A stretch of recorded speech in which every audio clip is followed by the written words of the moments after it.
Thank you very much. Hi, Dean. Any update on the injury front, illness?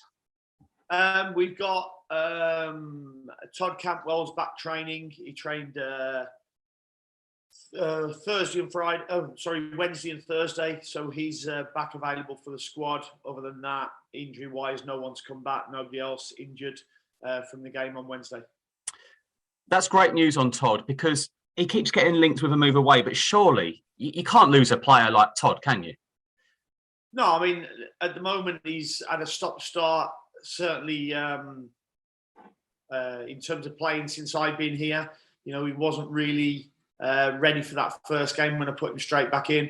And, you know, he's starting to get back to where we want him to be. But unfortunately, he's had a knee injury and illnesses that have, you know, just stopped him training and getting to the levels that we want. So there's certainly a quality player there that we want to get back as soon as possible. Do you see any similarities with Jack Grealish, who you work with really well? Do you see similarities there in his creative side? Not in terms of the actual player and their difference. And I always said Jack was quite unique. So you know, there's not many players like him. But the qualities that Todd's got, you know, last time in the Premier League scored 6 goals.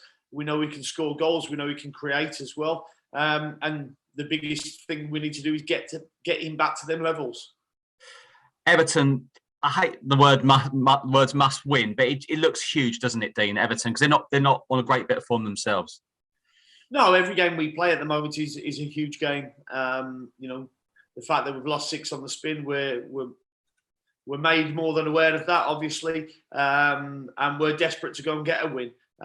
You know, I think our performance was better against West Ham. We still didn't create enough in the final third, and the better team won with the better quality. But you know, every game is huge. We've got some players back now who have got some minutes under the belt now and are ready for this game. And we have to go and show it in front of our supporters, because I said when I came in here, the home games were going to be really important. What we do at Carrow Road. The COVID certainly hit us the last couple of games against Villa and Arsenal, so we have to show the real us now. You're only 3 points behind Watford, who are out of the bottom 3. I read so much about you being here for the long term, which is great, but for all the doom and gloom, you're not far off, are you? No, we're not, and that's what we have to cling to at the moment. We know it's certainly not a desperate situation just yet, but we need to get scoring goals and winning football games. And you know, yes, we've been hit and we've been decimated by injuries, and you know, now we've got them starting to get them players back. You know, as I say, the performance was better against West Ham, against a very good team. But now we have to go and turn that into victories and goals. So we certainly have to give the fans something to shout about on Saturday. I know you want to see improvements and you set high standards, but are the players fully behind it? Do you sense it in them that they think they can stay up as well? Yeah, I think every game that you go with another defeat, you know, it takes a hit on the confidence. But as I say, getting players back has certainly helped us. I thought that helped us on Wednesday, and that can help us moving forward as well. You've lost a lot of players as well, and you've not moaned about it. But can we expect any transfer activity? 2 weeks to go. You know, you look like you need some bodies, Dean. Yeah, as I said when I first came into the football club, you know, we had a really good squad. Myself and Craig Shakespeare were really, really pleased, and with what we saw, you know, we were leaving 3 players out of 11v11 training sessions, and unfortunately, injuries and illnesses, you know, have cost us in this run that we're in at the moment. So it's very difficult to go and add to a squad when you've got so many players here already. Everybody knows how the football club is run. So we have to look at the market and see if there is anything in there, but you know, we have to keep our powder dry. But you've got a lot of contacts and you've made some very good signings at Villa. You're not ruling it out though, are you? No, we won't rule it out, but it has to be right for the football club, obviously. Finally, are you just planning for now, January, or is there one eye on the summer? No, at the moment it's planning on now. We're in the here and now at the moment. We need to turn performances and results around, and then we can start concentrating on elsewhere. Finally, from me, I know it's been tough, but are you glad? Are you enjoying yourself? Because I know it's not been easy, but you've gone from one job to the next. Some managers like a break. Antonio Conte is already talking about it. He's frustrated and tired. How are you feeling? No, I feel good. I mean, listen, it's been a tough period. I'm not going to lie and say it's been an easy period. It's been tough. Having to deal with what we've been dealing with the COVID situation and the injuries. But I do a job that I love, and I believe I'm good at it, and I believe that we can turn this around. And more importantly, the players need to believe that as well. Thanks, Dean. See you soon. Take care. Cheers, Michael, and you. Thank you. Thanks, Michael. Ian. Thanks, Daniel. Hi, Dean. How are you? I'm good, thanks, mate. Yourself? I'm very well. The defeat at London Stadium, as you said, was 6 in a row, and you haven't scored for 6 weeks in the Premier League. How much is that now beginning to sort of play on the mind of you and the players that you just go into games not even thinking you can score a goal? Well, we never go into a game thinking we can't score a goal. But whether it's 2 games, 4 games, or 6 games, it's always a concern. We didn't create great chances at West Ham. I thought we more than competed with West Ham, but we didn't create the chances that we did perhaps against Crystal Palace, certainly against Tottenham, against Manchester United.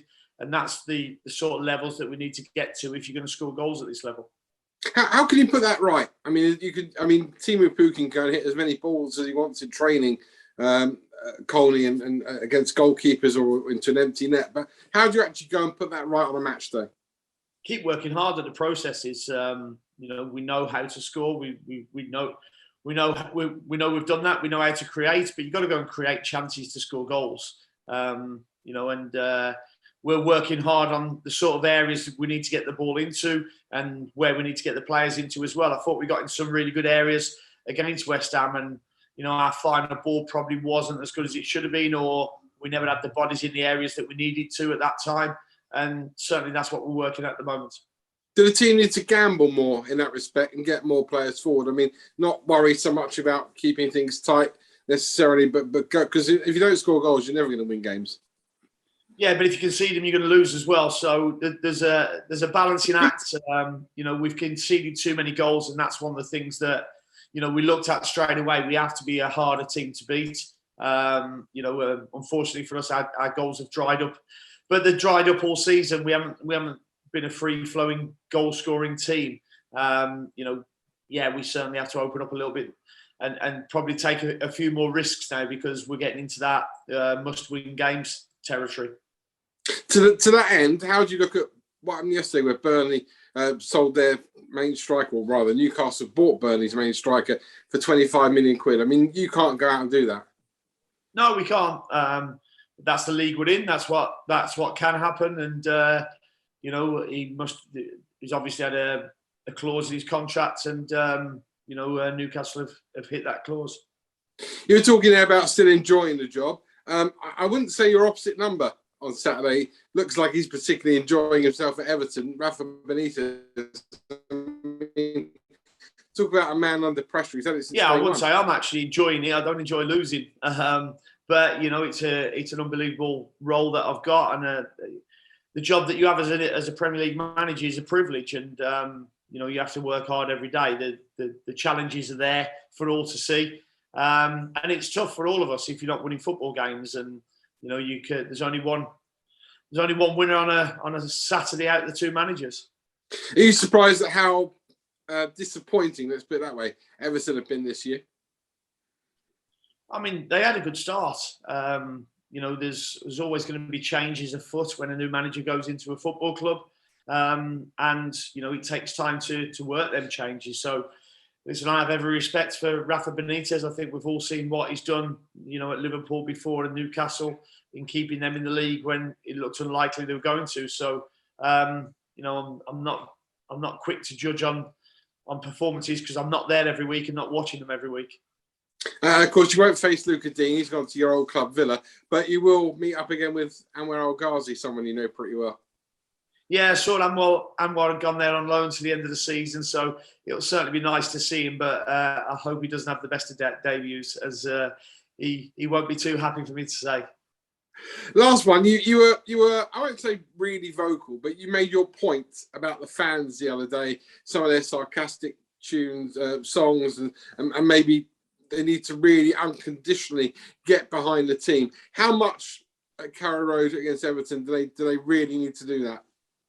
Well, we all need to be pulling in the same direction to make sure that, you know, we're trying to win football games. And if the performance levels aren't good enough, then let us know at the end. I'm okay with that. You know, I'm a big boy. I can take that on the chin.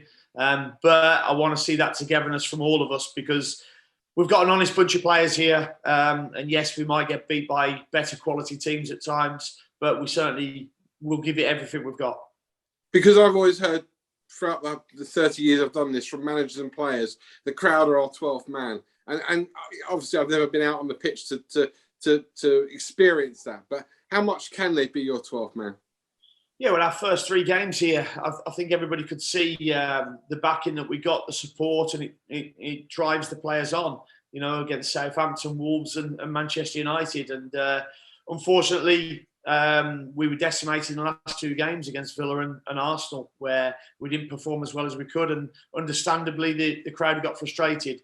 But we've got some key players back now, so hopefully the supporters can see them all pulling in the same direction.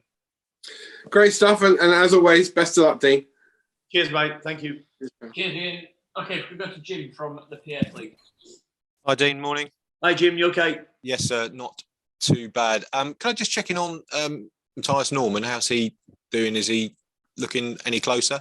Yeah, he's getting closer. He's started jogging now. He's pain free, which is the main thing. So we're just building up his rehab now. Okay. Any more news on Billy? Have you heard back from Chelsea at all? Anything about the situation there? No, I mean, Billy's expected to stay at Chelsea to the end of this week and then return to us next week. So you know, he was a high ankle sprain, as I said, and he should be back soon. And Josh Sargent likely to figure again. Obviously, good news he had with his extended family. Yeah, no, you know, they've had the baby, and he trained yesterday, so he'll be in the squad for tomorrow. Max was talking after the game, and he said that the players feel it's just a lack of quality and decisiveness in both boxes. Do you think that's a fair assessment at the moment? Yeah, I mean, it's small details, you know, in this level of elite sport, and you know, the small details, you know, Timu Pukki crosses a ball that's a little bit too high from Adam Mead in the first half. You know, Jared Bowen just gets ahead of Ben Gibson for their first goal just before half time. And it is small details that we need to get right to go and score goals and win games. And is that something you can get right on the training pitch? Can you as a manager improve the players enough if they don't have that level of quality that everyone's talking about that teams need? Yeah, no, our job is to improve the players, you know, and make sure that we're improving the quality that we have, getting them in good areas, talking about getting the ball in good areas as well, and, you know, having that level of concentration that you need at this level.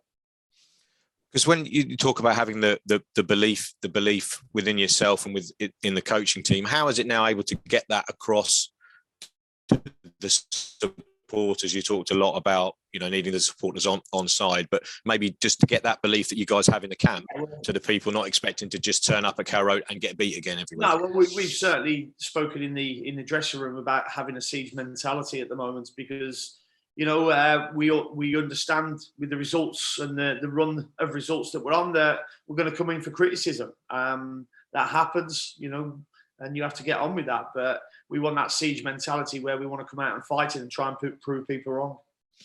Can that then work as a positive? Do you know, go and put pictures up in the dressing room and say, you know, so and so saying this, or, you know, this headline was written about us?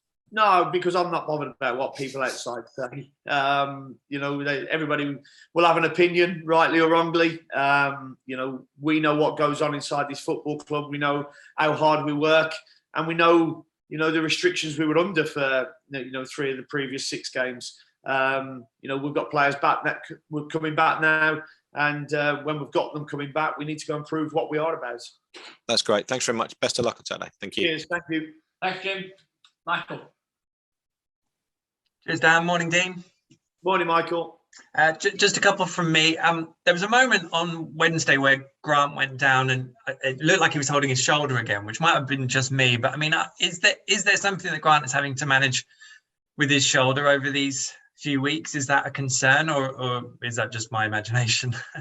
No, it's obviously a concern. He's having injections, to play at the moment, such is the pain. But he's willing to do that and put his body through the line at the moment for us, which is what we need. It's not hampering him in games. Speaking to him after both games that he's played so far, he's felt better than he expected. So, but the injury will get better and better. And I think after the game next week at Watford, we've got a bit of a break where, hopefully he won't need any more injections after that. Yeah, fingers crossed. I mean, that says a lot about Grant, I suppose, and what you'd want from your club captain, that they want to be out there affecting it, and also, of course, that they are physically able to do that as well.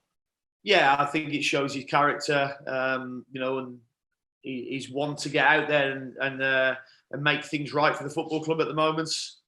So we're really pleased that we've got him in the team, and I thought he played well at West Ham as well. Indeed. Again, may have just been me, so I'll get your thoughts on this, but Teemu did seem to sort of come a bit deeper and be a bit more involved in play. I think probably because Adam maybe allowed him to do that a little bit more. Is those two as a combination, and Teemu the sort of player that he is that something that can work, I suppose, home and away, but also were those promising signs from the West Ham game? Well, we've lost some numbers, obviously, as you know, in midfield. So we wanted one of the centre forwards, when we didn't have the ball, to drop a little bit deeper. Maybe use the spaces either side of their six and build up for us. So it's something that we've used when we've played with two up front. Yeah, fair enough. And just finally, for you, it's because you could have spent several weeks talking about, well, we need more goals and we need to be tighter. How much of a challenge is it for you as a head coach, and Shaky, I suppose, as well, kind of not to be saying the same things? Because you want the team to evolve and change, but you've got to almost keep the message changing to keep the players on board. Yeah, for me, you have to believe in your processes that you put in place, and I've got full belief in them because they've worked before, and you go on past experiences. So we keep driving the processes for the players, and then it's about putting them into practice. And I've seen bits that I liked on Wednesday. Not enough in the final third. We got in some really good areas, but never actually created big chances. We've created big chances since I've been here. I can go back to Tottenham and Manchester United before that. And that's what you need if you're going to score goals at this level. Brilliant stuff, Dean. Loads of luck tomorrow. Cheers. Cheers. Thanks, Michael. Cheers, Michael. John West, please. John. I do. Hi, John. Can I ask you what you made of Newcastle signing Wood from Burnley, a direct relegation rival? I know Burnley didn't particularly want to sell because it was a clause, but I'm thinking of Todd Cantwell's been linked with Newcastle. It makes financial sense to sell him because he's out of contract later on. No sense at all on a football side because it's a relegation rival. Were you surprised they were going for weakening each other? No, not really, because if there's a trigger in somebody's contract for a clause, then you've got no control over that. If somebody offers the asking price, then the player's gone. That's just the world we live in. That's the league we live in. Newcastle have got the right to bid for the player who's got a clause in his contract, and then obviously Burnley put the clause in there. But with Todd, is it how I described it? I mean, I'm not sure how far that's got. No, it hasn't gone anywhere at the moment. If we had a bid for Todd, then we would have to discuss it and decide what we wanted to do. But until you get that bid, you don't have to do anything. Sure. Adam Ida, he looked dangerous against West Ham, with the two up front you mentioned. Does he need a run of games, the sort of run that Josh Sargent's had, to get him up to speed? Because he looks as though he's powerful and got a shot on him. He looks as though he's got the ingredients. Yeah, I think all players need a run of games, to get up to the speed. But we're in a situation at the moment where we need to win games and score goals. So, they have to go out there and prove that they're capable of so to speak, putting your hands up and saying, yeah, I'm ready to play. I thought Adam did really well against West Ham. Had to come off with cramp. So yeah, he needs a run of games, but he has to be proving that he's at that level to play a number of games. It was interesting what you said about the siege mentality. Obviously, you're the voice of Norwich. We're here in the face of Norwich.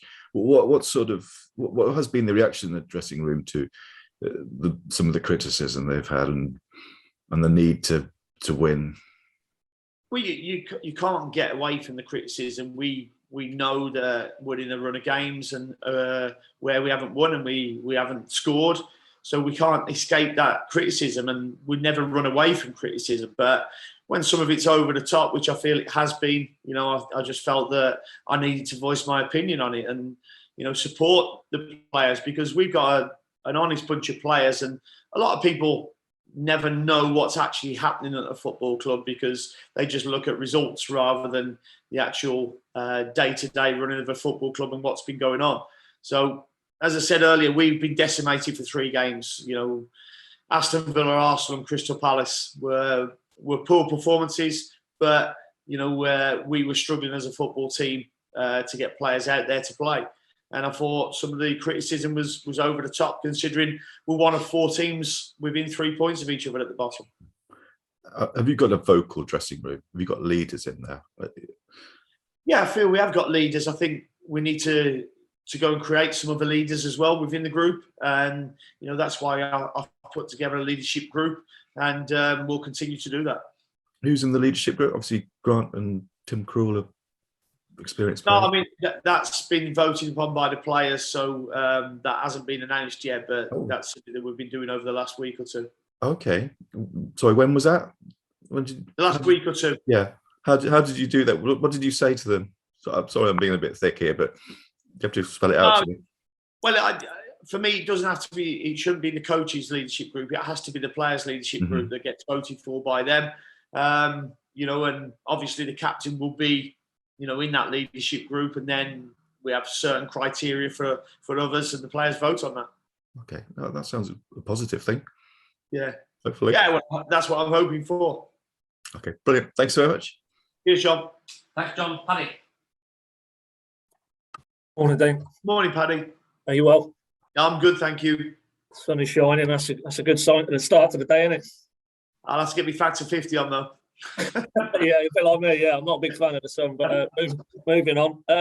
Lucas, Rob, Andrew on the Bama Daily. Any updates there, injury-wise, timescale-wise, Dean? Lucas is back from Germany, so timescale I'm guessing is probably 2 or 3 weeks. So I'm expecting after either the Wolves game or after that. Lucas and Andrew is progressing as well. We're hoping to step up his rehab and get him running on the Ultra G. So hopefully again we're looking Wolves and maybe the first Premier League game after that.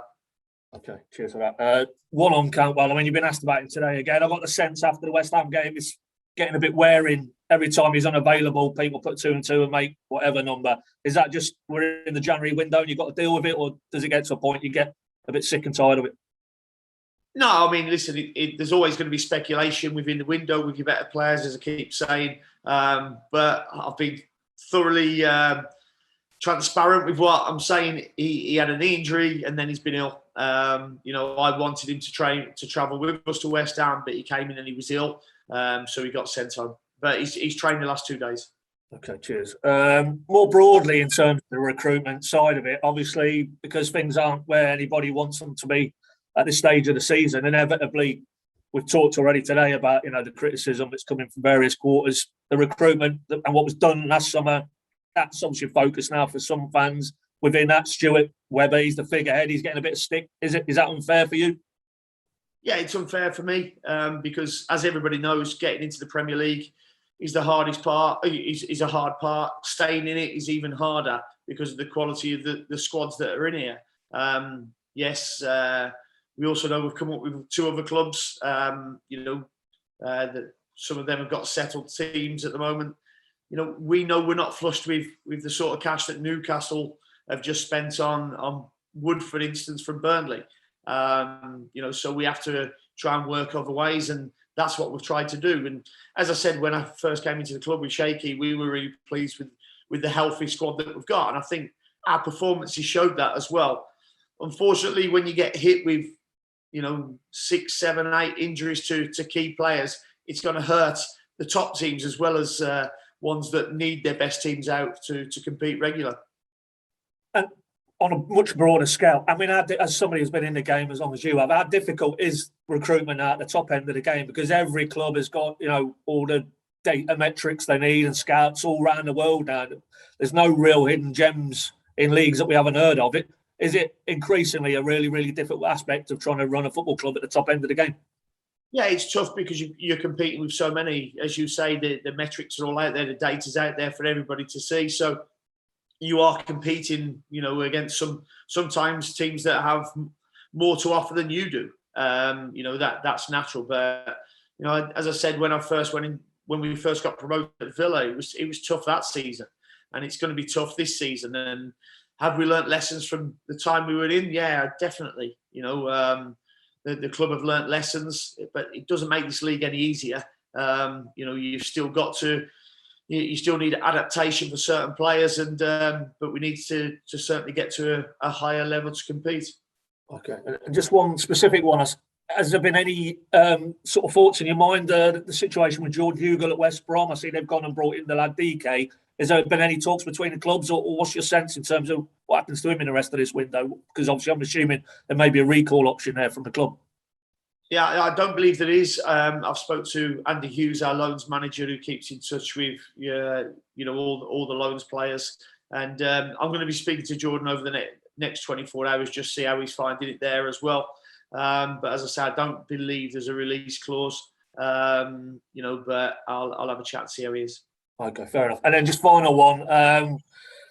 There's a young man there who's had to get used to speculation, but Max Aaron's 150 games for the club, a week past his 22nd birthday midweek, came out then and afterwards spoke about his pride and how big an opportunity he realises this club gave him and how grateful he is. I mean, just as somebody who's worked with him for a period of time now, there's not too many of the 22-year-olds who in the top 2 levels have played 150 games at his age.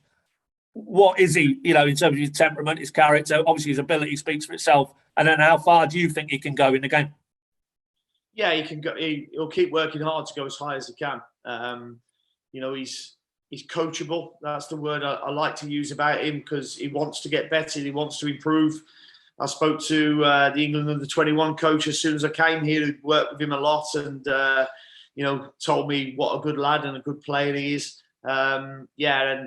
Some achievement to get to your 150th game within, by the age of 22, which just shows how hard he's worked to get there, the talent that he's got, the quality that he's got, but most of all, it's the mental attitude that he's got as well to go and play the way he has done.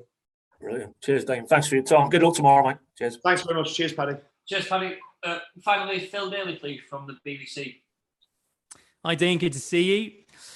Hi, Phil. Just moving on from what Paddy said, when we spoke to Max straight after the game on Wednesday night, he was talking about, being desperate to play a part moving forward and helping the strikers and helping get amongst assists.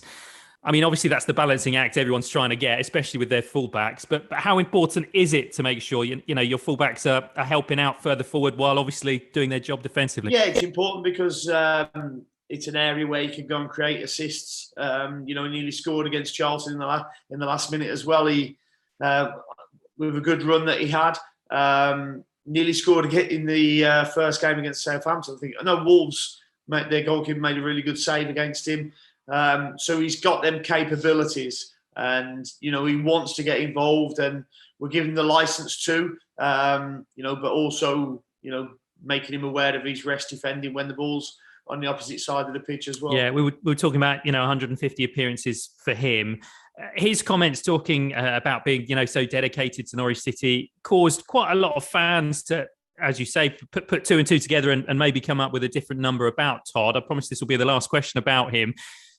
How does he deal with the social media side of things? We know he's very active on social media. He knows what fans are saying about what might or might not be going on behind the scenes. Do you have to step in and make sure he's all right with all that? Because it's not nice quite a lot of the time. Yeah, I've spoken to him before about social media. I don't use it, so I don't get flustered by it or affected by it. And I told him not to use it, or restrict it to your close friends and family, because that's the most important things to you. It's not nice, and I don't see the reason to be going on there and looking at comments from people who you probably wouldn't listen to or take advice from. So for me, it's important that they concentrate on what they can control, and it's not the views of other people. No, I mean, obviously you've dealt with this a lot for players, and it's a modern day issue and stuff that's been spoken about a lot. But, he is one that does keep going back, and I wouldn't use the word provoke at all, but puts sort of messages out there that people sort of end up coming to their own conclusions about. Yeah, well, that's what we're always talking about. People have opinions, and if you put something up there, they're going to have an opinion on how it is. We've all sent a text that's meant one thing and other people have read it another way. And that's unfortunately the social media world, but it's the world that the likes of Todd and Max Aarons have grown up to. We just can't allow it to control us, because it's not under our control. Yeah, as far as we've obviously talked a lot about goals and trying to get hold of them. Just how important in a modern day game is a sort of out and out defensive midfielder. Obviously, Matthias Norman not available at the moment. In the past, Norwich have had, Tetty and Ollie Skip, who have, really looked after that position. But without Norman, it's difficult to kind of get someone else to do that job, isn't it? Yeah, it's been difficult. We've had 3 players in there, since I think Matthias came out against Wolves, injured. But we played well after that. We played okay against Newcastle, and then obviously we played Manchester United, Tottenham, and have played okay. But when you've got a big player like Matthias missing, you're going to feel it at the level that we're at. It's sort of an underappreciated position, really, isn't it? Because we're always accusing the back four of maybe letting in too many goals, or the strikers of not scoring enough. But that position in front of the back four, vital. Yeah, no, it's a team game, and we need all players to be better without the ball, and also creating chances with the ball as well. The next game's always the most important. I mean, all the cliches come out, don't they? But when you look just a month or so down the line at the run you've got, Man City, Liverpool, actually a bit of confidence as well as the points sooner rather than later could make a big bearing on the season. Yeah, we know how big these next 2 games are for us. It's Everton and then Watford who are down with us. So we have to make sure that we go all out tomorrow against Everton, and then get ready for Watford. I mean, probably the only disappointment is that Everton's game got called off, not for their own fault. But we've only got a couple of days to recover, where they've had the full week to prepare. Just finally, we know it's quite obvious what the impact of all those injuries and illnesses have had on the squad, and you could never have predicted that was going to happen. But has the task been a bit harder than you expected, especially when you came in and were quite impressed with what you saw? Well, I came in and impressed with what we saw. We went through November unbeaten. But as I say, everybody can see that. Well, I thought everybody could see that the squad got decimated, but obviously not. And when you lose the quality of the players that we have lost through a tough Christmas period, it became tough. Yeah, that's for sure. Okay, top man. Good luck tomorrow. Thank you. Cheers. Thanks, Phil. Thanks, Phil. Thanks, everyone. The recording will be sent around the group later this morning. Cheers.